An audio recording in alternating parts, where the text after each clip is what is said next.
Hello and welcome to this episode of the Reablement podcast, where Keep Able will be talking to a range of people who have experience with using Reablement and explore how it all comes together and why it works. I'm Alison Vella from Keep Able. My guest in this episode is Amy Pearl Jones from Carers WA. Amy Pearl not only works in the carer industry, but has lived experience, and she's going to share her story with us today. Amy Pearl, welcome. Thank you. Nice to be here, Alison. So to begin, can you tell us a little bit about your story, your role with Carers WA, and then your role as a carer over the years? Yeah, for sure. So I've worked at Carers WA for about 5 years now. I work in the Carer Wellness at Home program. Basically, we support carers in navigating services like my aged care and emotional and community supports as well. I not only work with carers directly face-to-face, but I do a lot of sector development programs. So I've got different programs and projects that I do that create sustainability and accessibility in the sector. I find I'm very passionate about aged care and supporting carers as well. So for the past 13 years, I've been a carer for my mum. I was in my late teens when she was diagnosed with a brain tumour, and that diagnosis changed everything for her and for us as a family. She couldn't manage those daily tasks she once did so easily, so my family and I stepped up to support her, as families do. And at the time I was juggling nursing studies and working while taking on this new role, which wasn't easy, but it was something that we had to do as a group, my family and I. Caring for my mum has been one of the most transformative experiences of my life. It taught me resilience and compassion and what it means to truly be there for someone. And I'm so proud to say that today my mum is doing a lot better. She's incredibly independent at home, in the community, and my role has shifted from that primary shared care with my father now to more that emotional support and some organisational support as well. But of course, my role will always change as carers do. So if the time comes where she needs me again, I'm there for her. So yeah. Oh, fantastic. Thanks for sharing that with us. The story I'd love to hear about from you is how you heard about the everything you do for me, you take from me concept. That's what we're sort of going to focus a little bit on today. So tell us about that. Yeah, for sure. So a friend of mine actually works at ILA and she shared the concept with me. And when I first heard it, I was like, it made me stop and reflect on just how I care for my mum now, but also on how I supported her in those earlier years, especially when she needed my help all the time. Even then, I realised it was a reflection on everything you do for me, you take from me. It was important to give her the space to be involved in her own care. It was important to give her that choice and that encouragement of her independence. So, yeah. And of course, the quote, everything you do for me, you take from me, has come from a quote attributed to the famous educator Maria Montessori. And it absolutely embodies the principles of wellness and reablement and why we love that concept, which is great. So you heard about it from somebody you know at ILA. And then so did you go online and do the training module? Yeah, eventually once the training module and everything all came out, I went onto it. Especially in my professional role, I'm always looking at things that can better myself, but also the carers that I support. So I went straight onto it and went through it all. And I work really closely with ILA. And I was telling a lot of my colleagues as well who work very closely with carers about it. So yeah, it's a really good resource. So what difference then did that make to the way you approached your role of carer to your mum? You reflected back on your earlier times, but from that point on then, can you describe what insights the learning gave you and how you applied it? Yeah, so this approach made a real difference in how I cared for her. It wasn't just about easing her burden, but helping her regain her confidence and independence at her own pace. Looking back, I think it made our bond even stronger and gave her dignity and the empowerment she deserved during such a challenging time. And even now, it's that confidence I can really see. It's really amazing. I love that language that you use around strengthening your bond and the dignity dignity that she deserved, because that's the value in caring for someone with this approach and empowering them, isn't it? Yeah. Oh, yeah, definitely. Had you heard about the concept before it was mentioned to you? No, I hadn't thought of it in those exact terms before hearing it. I think for me, it was an idea that had always been in the back of my mind, something I understood but had never put into words. Hearing that phrase, everything you do for me, take from me, gave clarity in those thoughts and made me reflect more deeply on my approach as a carer, especially. It helped me recognise the importance in encouraging independence, finding a balance between supporting my mum and also allowing her to stay involved in her own care. Yeah, it was a turning point for sure. So when you explained the importance of maintaining mum's independence, how was it received by the rest of the family?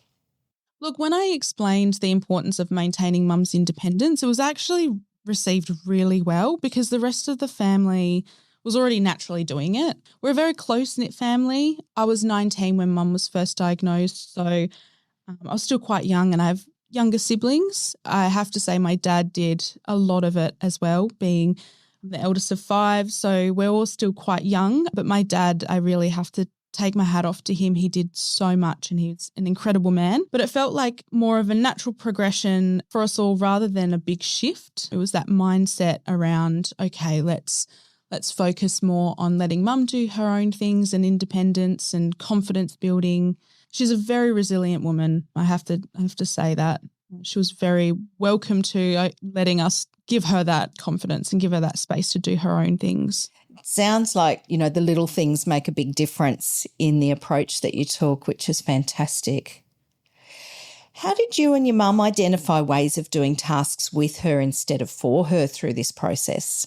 So mum and I worked together to figure out ways to approach tasks as a team rather than me taking them over completely, which was hard at first. Maybe it's just in my nature with nursing and my role now. I want to help people, so it was a bit of a change for myself. It really started with open conversations, asking her what she felt comfortable doing and what areas she might need a bit more support in. From there, we would break tasks down into smaller steps that she could manage. With me stepping in only when I was really needed. It takes a lot of patience, but it's very rewarding. So, for example, it could be instead of me organising her calendar and booking appointments and doing that, I would handle the scheduling, whereas she would tell me or she would make those decisions what work best for her. So some days she would have her own activities. It was giving her that choice in where those appointments would go. Household tasks, keeping that balance, giving her space to make her feel that she's still capable of doing these tasks for herself and for the family as well. So, yeah, just a big conversation. Yeah, and I'm sure a lot of people can relate to sort of like the mother-daughter relationship as well. Sort of, you've got that mindset, haven't you, going in, I need to try and do as much as I can here to support this person that's, nurtured me my whole life.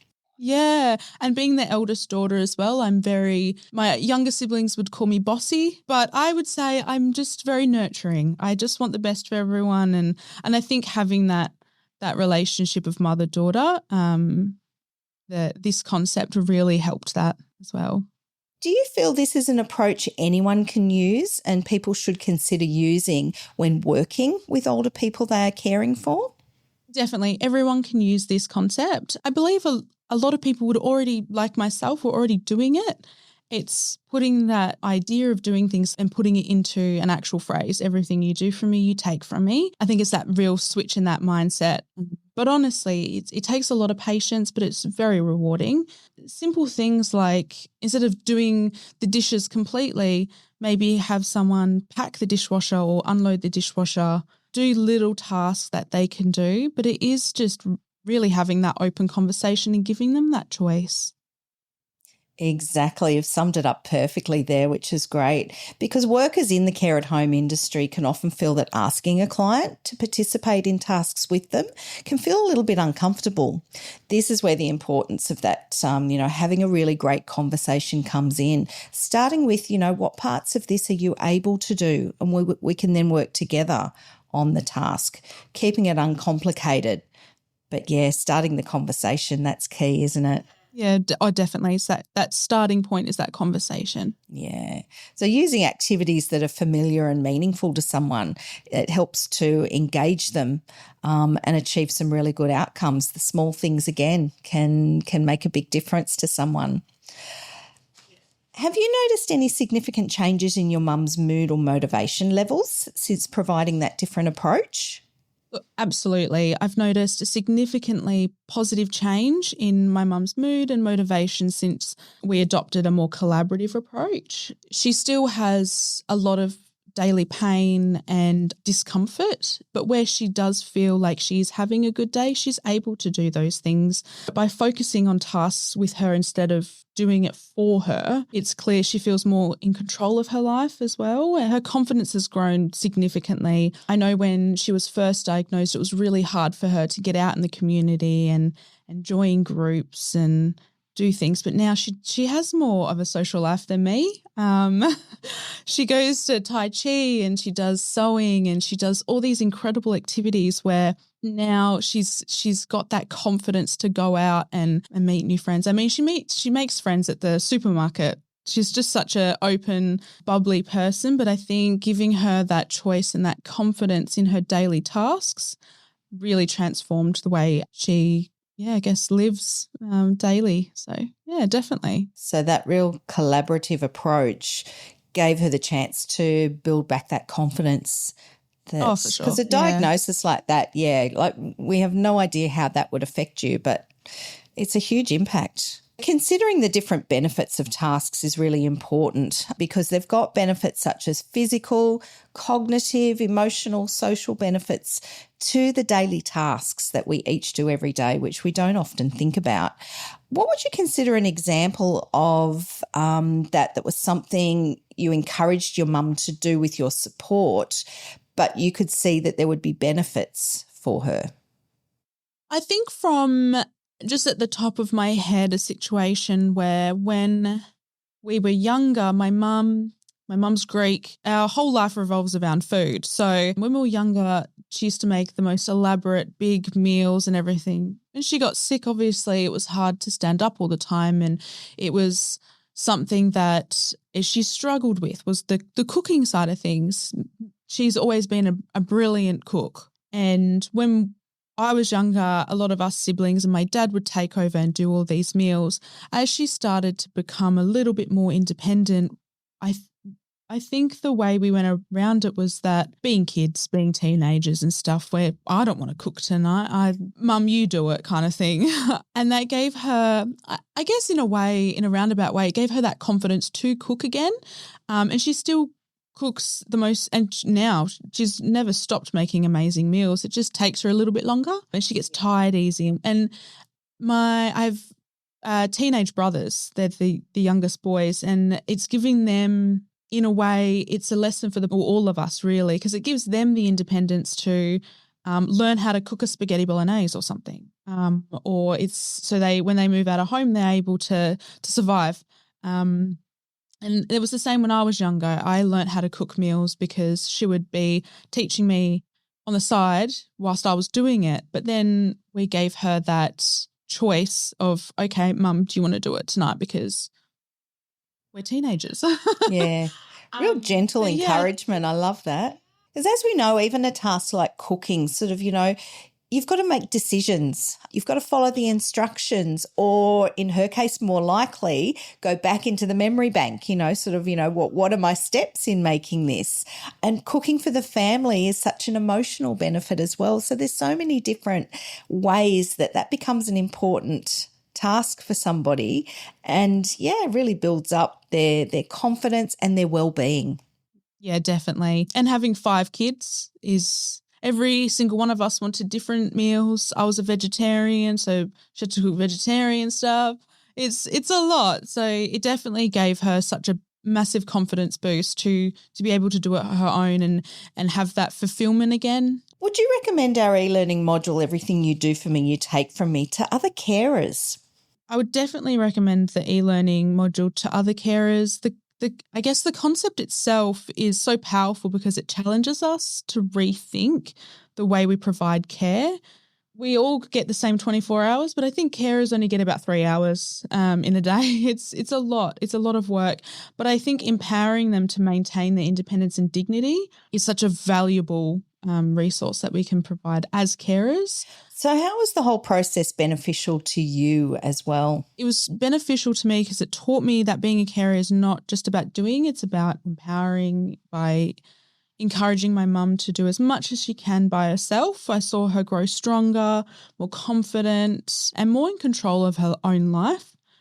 That change was very deeply rewarding to witness and gave me a sense of pride knowing I was supporting her in the right way, not just supporting her in the easiest way. But on a personal level, it also helped me find balance in my role as a carer and a daughter. When I stopped trying to do everything, I felt less overwhelmed and more able to focus on areas of where my help was truly needed rather than doing everything. And it also allowed me to preserve my own well-being. It is so important in the caregiving journey to look after your own well-being. I've always been a daughter, but my mum and I are so close and I always get so emotional talking about her because she's so strong and so, incredible woman. But now I get to see it from the outside where she's living her own life. Very proud of her. I so appreciated that you reflected there on that when you empowered your mum, it also changed what you needed to do and allowed the time for you to simply be her daughter. That is so beautiful. It's so important. Yeah, look, one of the most important things I'd like to share with support workers or allied health professionals, people working in the healthcare caring space is that this approach is not just about providing care, it's about empowering the person you're supporting to maintain their dignity, independence. When we step in and do everything for someone, even with the best intentions, we risk unintentionally taking away their ability to feel capable and in control of their own life. This approach reminds us to pause and ask, what can this person actually do for themselves? And then we can support them in those areas rather than just taking over. It's about working with the client, not just for them, and recognising their strengths. Rather than, focusing on their limitations, I think it's a very strength-based approach and we're all trying to think more person-centred and strength-based, whereas this is what strength-based approach is. We're focusing on what they can do and working with that. Fantastic. And I think an important message there as well is that it can be used and followed by anyone. It's not just for health professionals. Anybody can use this. And you've been a great example of that through your story today. What would you tell other people about the value of caring for someone and, whether that's a paid job or to support someone who needs the care, family member or a friend? You can be a carer for anyone. It could be just someone that needs that support. And like you said, a neighbour, a friend, a relative of some sort. But caring for someone, whether it's paid or to support a loved one, is both challenging and deeply rewarding. I've said before, I work for Carers WA. I have the privilege of supporting carers navigating life's challenges, and I see the incredible impact carers make every single day. The true value of caring lies in the connections you build and the difference you make in someone's life, not just by meeting their physical needs, but empowering them to live with dignity and independence. I guess caring teaches you patience and empathy and gratitude, and it helps you grow as a person. Me thinking back when I was 18 or 19, and I feel like anyone who knows me back then are going to laugh when they listen to this, I am a completely different person. And I think a lot of people when they are in their teens are different. I'm 32 now. I completely changed as a person. And for paid carers, it's a fulfilling career where you can create meaningful change in someone's life. And there's so many pathways. If you want to go into a different area, you've always got those skills and all the transferable skills that lead into other workforces. If you think that it's not right for you, you've got so many things there for you. But for those supporting a loved one, it's an expression of love and commitment that has a lasting impact. I would recommend it to everyone. I think it gives us a really good soul connection, if you will. It does. I would completely agree with you on all of those points. It's a very special thing. What would you say to people who may be considering working in the aged care sector? Look, working in the aged care sector is an incredibly meaningful and rewarding career. I've worked in the aged care sector for over 10 years, going from things from support work to nursing to management to now what I do now with unpaid carers. It's not just about providing physical support, it's about building relationships, listening to life stories. If you sit down with someone who has lived a long life, you can listen to the most incredible stories, and helping older people living with dignity or live with dignity, independence and joy is so rewarding in itself. It's a real privilege, isn't it, to be able to for sure. Ask the questions and hear the stories, sort of what are their life lessons. I'll never forget the first person who was over the age of 100 that I met working in the industry. And I just had to ask, what's your secret? And she simply said to me, don't sweat the small stuff, love. Yeah. I took that one on and thought, I love it. I love it. Yeah.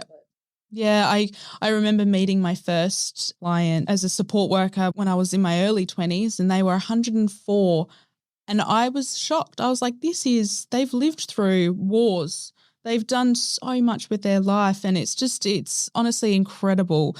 And I love to talk. I love to find people's backstories, and we're comfortable, but I love talking to people. So that's one of the most rewarding things is you learn people's life stories. Absolutely. Fantastic. Using this approach is about appreciating the health and well-being benefits of doing those daily tasks. There's so much strong scientific evidence that active older adults have more good days and live longer and more independently at home, which is what we're all about. Thank you, Amy Pearl, for sharing your experience and learnings with us today. So we've got the e-learning module available on this topic for anyone who's interested, or go to our website at keepable.com.au for this and lots more free information.